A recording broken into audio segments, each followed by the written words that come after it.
Welcome to the Pod Key Summary of Rain. Rain sounds simple until you look closely. It starts with rising, cooling air and tiny particles in clouds. But from there, it turns into a story about mountains, cities, pollution, farming, floods, and even how people value survival itself. So this is a catch-up on what rain is, where it falls, how we measure it, and why the same thing that keeps ecosystems alive can also carry chemical pollution and hit with real force. At the most basic level, rain forms when air reaches saturation, usually because it rises, expands, and cools. That lifting can happen a few different ways. Air gets pushed up over mountains, forced upward along weather fronts, lofted by surface heating and convection, or cooled through radiational or conductive processes until it hits the dew point. Cloud droplets also usually need a little help getting started. They form around condensation nuclei, like dust, salt, or bits of ice. In warmer clouds, droplets grow by bumping into each other and merging, which is the warm rain process. In colder clouds, ice crystals grow first, and if they fall through warmer air, they can melt into rain on the way down. And one very satisfying correction to a thing. A lot of us learn from cartoons. Raindrops are not teardrop-shaped. Tiny drops are almost spherical. Bigger ones flatten out more like hamburger buns, and really large ones get unstable and break apart. Most raindrops fall somewhere between 0.1 and 9 millimeters across, though a few exceptional drops recorded over Brazil and the Marshall Islands reached about 10 millimeters. Rainfall is incredibly uneven, and mountains are one big reason why. When moist air climbs a mountain slope, it cools and drops rain on the windward side. Then the air descends on the leeward side, warms back up, dries out, and creates a rain shadow. That's how you can get sharp climate contrasts over short distances, including deserts east of big ranges, like the Andes and the Sierra Nevada. On the global scale, rainfall is organized by circulation patterns. The intertropical convergence zone and monsoon trough shift with the seasons, helping create the wet seasons that define life across many tropical and subtropical regions. The westerlies matter too, especially for places like Western Europe, which gets a lot of rain thanks to those prevailing winds. The numbers really show the range. Global average precipitation is about 990 millimeters per year if you include the oceans. Deserts get less than 250 millimeters, while Cherrapunji once recorded 22,987 millimeters in a single year back in 1861. That's less a rainy year and more a full-time water relationship. Human activity can change rainfall patterns locally, and cities are a big part of that story.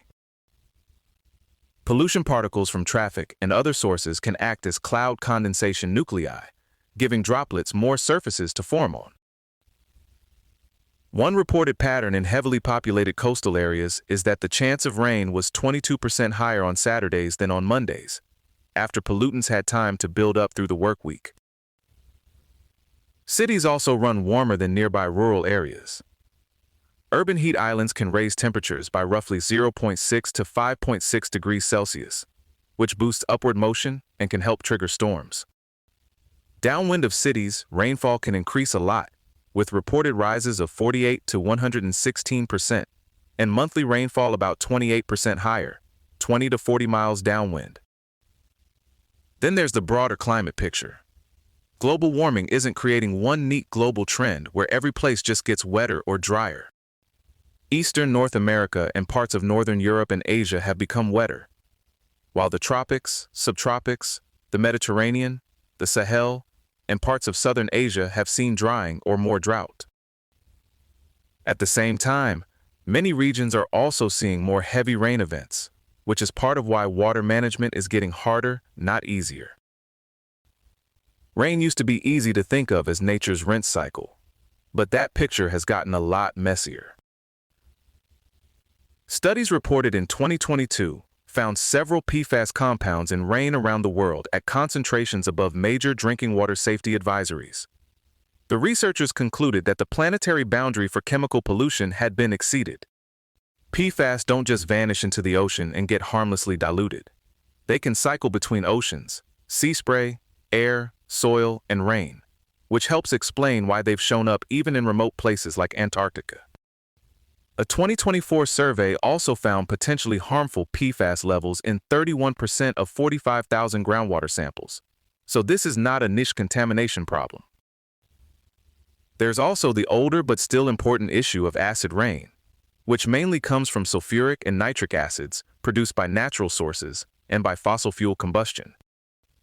Rain pH varies a lot depending on where the air came from. Atlantic-derived rain on the eastern U.S. coast is typically around pH 5.0 to 5.6, while rain that crossed the continent from the west can be more acidic, around 3.8 to 4.8. Some thunderstorms have even reached a pH of 2.0, which is an eye-opening reminder that not all rainwater is remotely the same.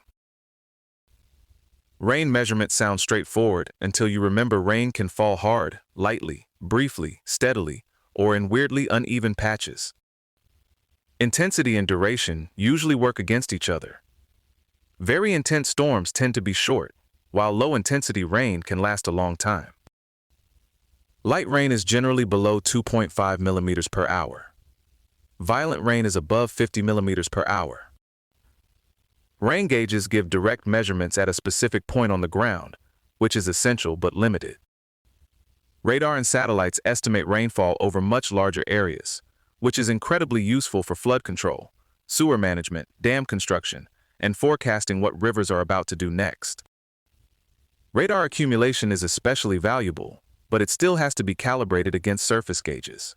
Big picture tools are great, but they need ground truth. And while we're here, a 100-year storm does not mean one storm every 100 years, like some kind of scheduling agreement with the atmosphere. It means roughly a 1% chance in any given year. So yes, multiple 100-year storms can happen in the same year, especially if probabilities shift or the climate itself changes. Rain is one of those things you only notice when there's too much, too little, or it arrives at exactly the wrong time. It's essential for agriculture and ecosystems, but both extremes can do real damage. Drought can kill crops and speed up erosion, while too much moisture can fuel fungal disease, wash away nutrients, trigger flash floods, and strip soil. Different plants are adapted to different patterns too. Some do better with frequent mild rain, others with occasional heavy bursts. Tropical cyclones show the double edge of rain, especially clearly.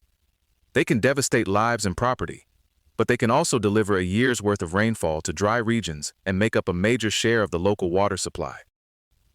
And beyond the practical side, rain carries a lot of emotional and cultural weight. In cloudy temperate regions, it can deepen stress, while in drought-stricken places, it can bring relief or even joy.